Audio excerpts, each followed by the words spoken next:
ఏదైతుందో వాళ్ళకు కల్పిస్తా అన్నటువంటి ఒక రిటైర్మెంట్, వాళ్ళకు కంపల్సరీ అపాయింట్మెంట్ ఏది లేదు. చివరి కాంట్రాక్ట్ అవుట్ సోర్సింగ్ ఉద్యోగస్తులు కూడా ఇది ఉంటుందో ఊడుతుందో అని చెప్పంటున్నాను.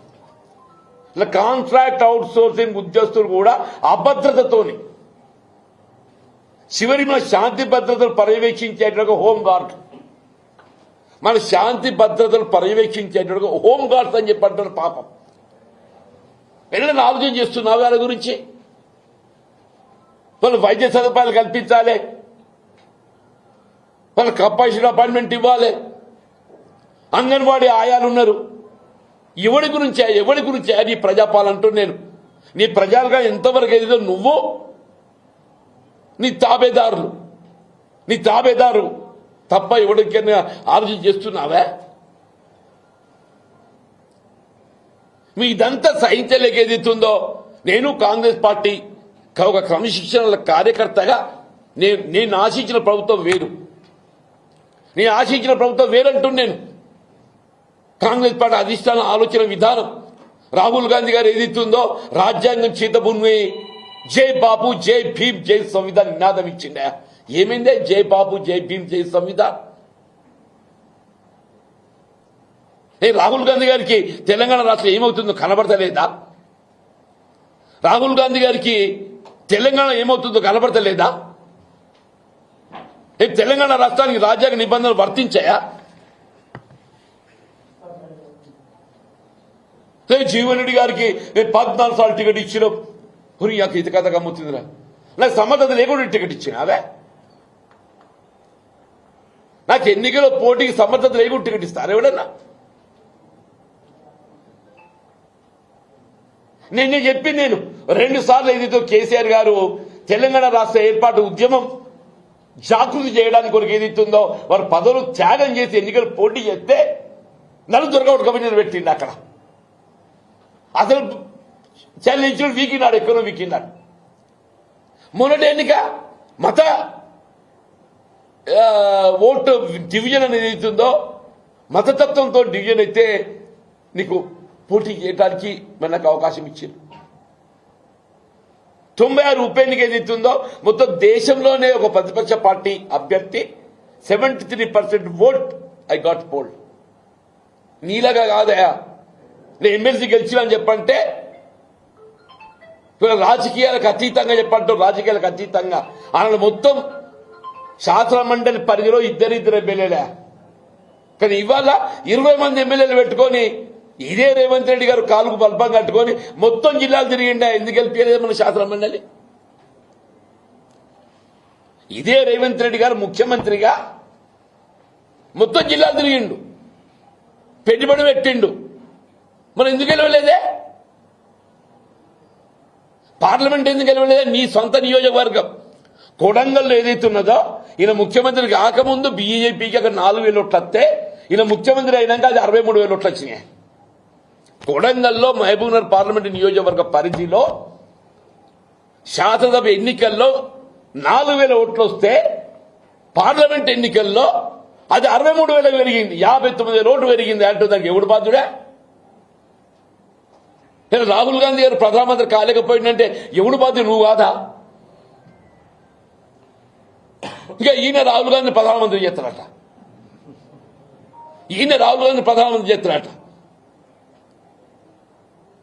నీ మహబూబ్నగర్ ఓడగొట్టు.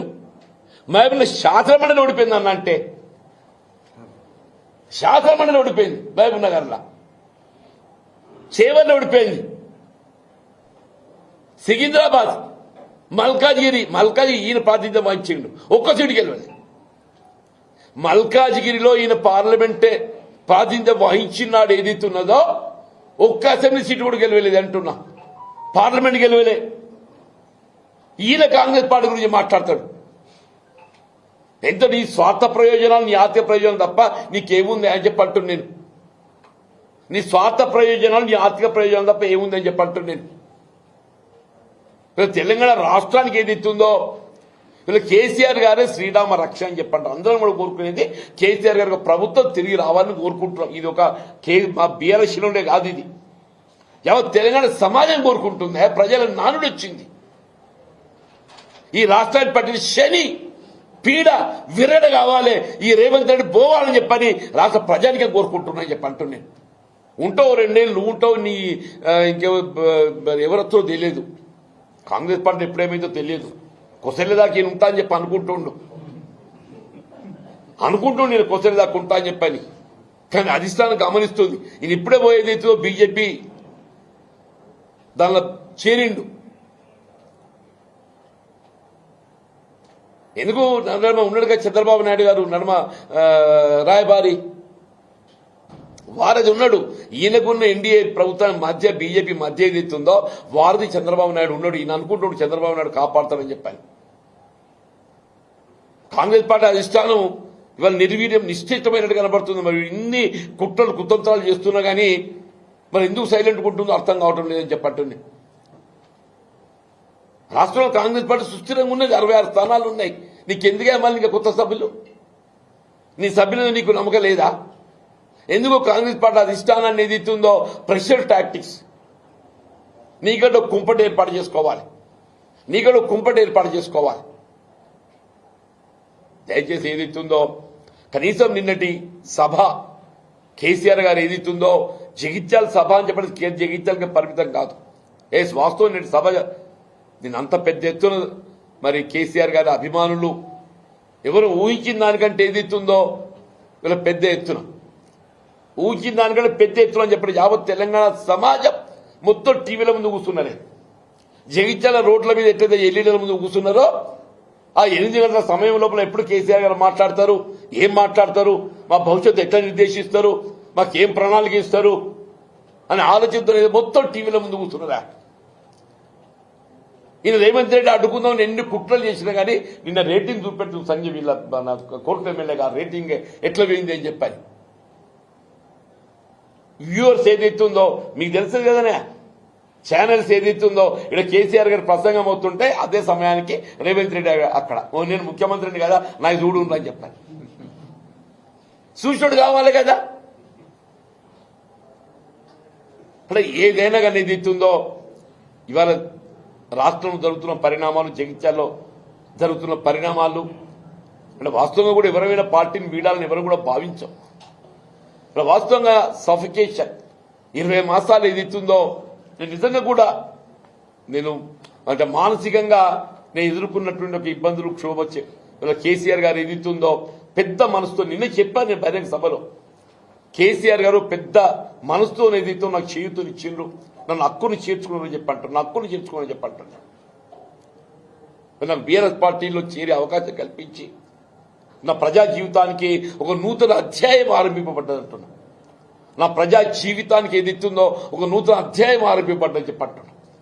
ఇది ఏకైక లక్ష్యం ఏదైతుందో ఈ తెలంగాణ రాష్ట్ర పునర్నిర్మాణం, దాని కేసీఆర్ గారి యొక్క సారథ్యం లోపల బీఆర్ఎస్ పార్టీ ప్రభుత్వం నెలకొల్పబడ్డప్పుడు మాత్రమే మనందరి యొక్క కర్తవ్యం నెరవేరుతుందనే ఒక భావన అభిప్రాయం వ్యక్తం చేస్తుంది.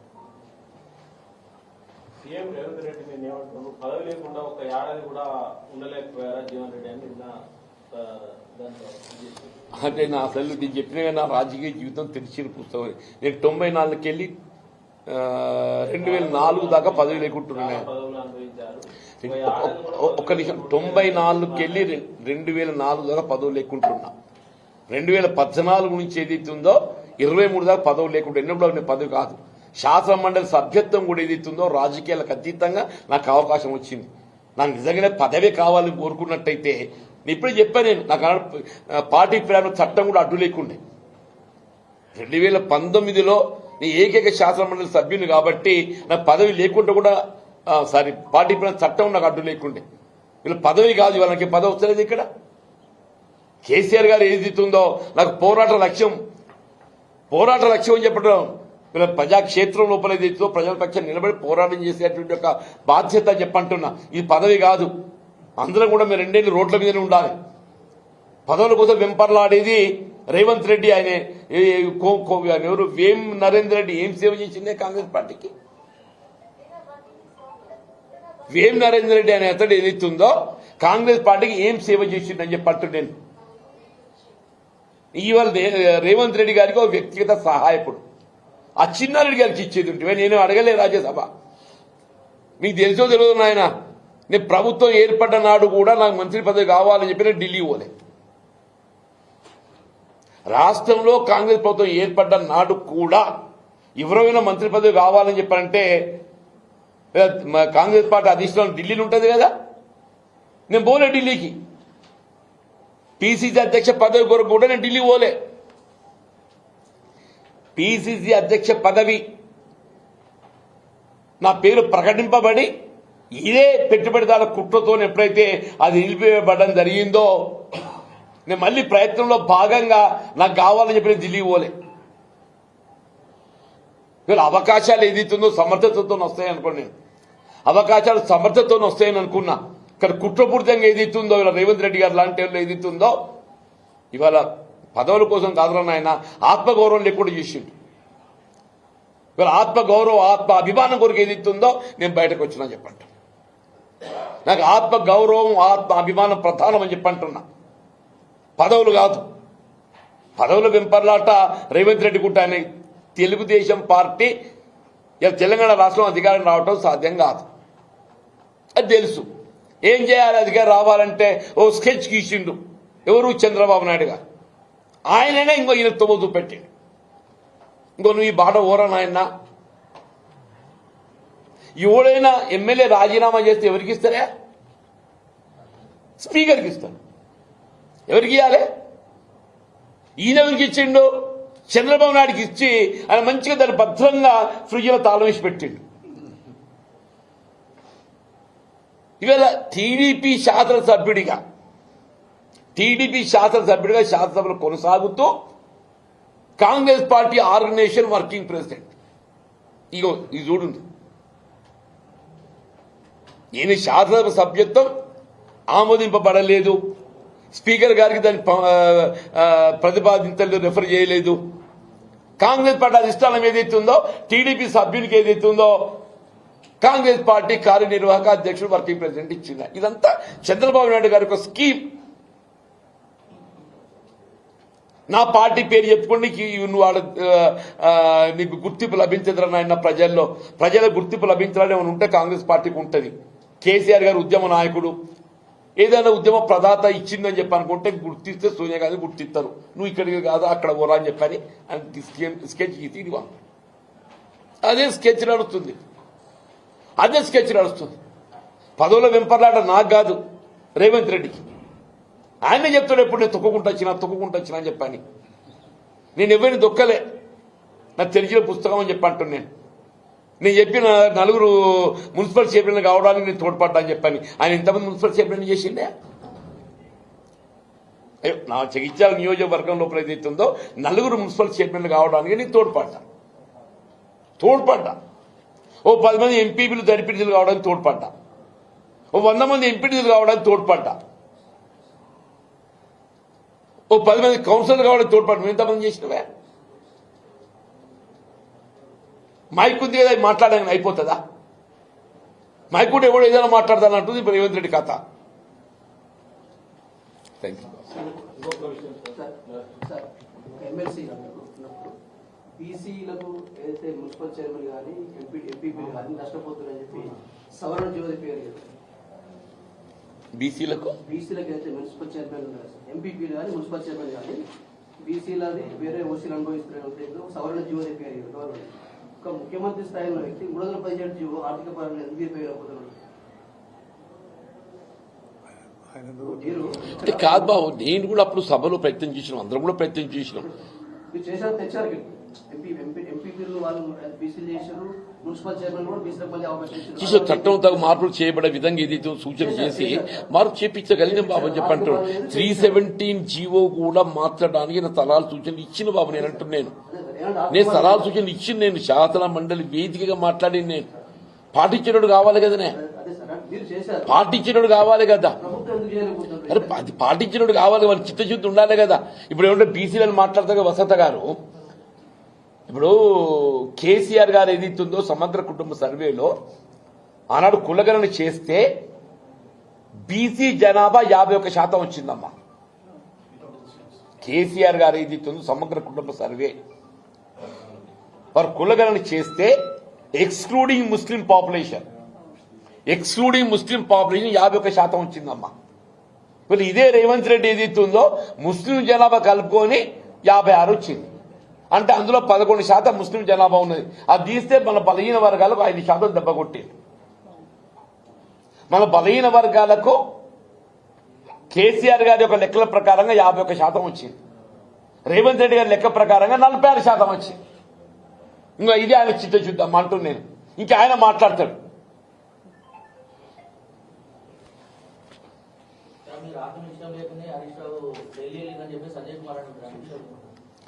ఆయన సంజయ్ తెలిసి మాట. ఇప్పుడు కేసీఆర్ గారు ఎవరెవరికి ఏ బాధ్యతలు అప్పగిస్తారో ఆ బాధ్యత నిర్వర్తిస్తారా? హరీష్ రావు గారికి ఏదైతుందో మరి ఇదే పార్టీ ఫిరాయింపులకు సంబంధించిన అంశం ఏదైతుందో రేపు హైకోర్టులో వాదన రాబోతుంది. ఆ అంశం పైన ఇతర న్యాయ సంబంధించిన అంశాలపై చర్చ. మీరందరూ పేపర్ చదివిన కాదా ఇవి? వినోద్ కుమార్ గారు వెంపడలేదా? ఇవన్నీ పేపర్ చదివిన ఇవాళ మొత్తం పేపర్లో వచ్చింది. హరీష్ రావు గారు స్వయంగా ఏదైతుందో జగిత్యాల సభాస్థలి పర్యవేక్షించి వారి సలహాలు సూచనలు, కేసీఆర్ గారి యొక్క సభ అంటే ఏ విధంగా ఉండాలి, ఎట్లుండాలి, సభ్యులు ఎట్లకెళ్ళి రావాలి, ఎట్లకెళ్ళి పోవాలి, మైక్ సిస్టమ్ ఎట్లుండాలి, ఎల్ఈడి సిస్టమ్ ఎట్లుండాలి అని మొత్తం అనుభవాన్ని జోడించి ఏదైతుందో ఇదే విద్యాసాగర్ రావు గారు, మన కొప్పులీశ్వరన్న, వసంత గారు అందరూ ఏదైతుందో మొత్తం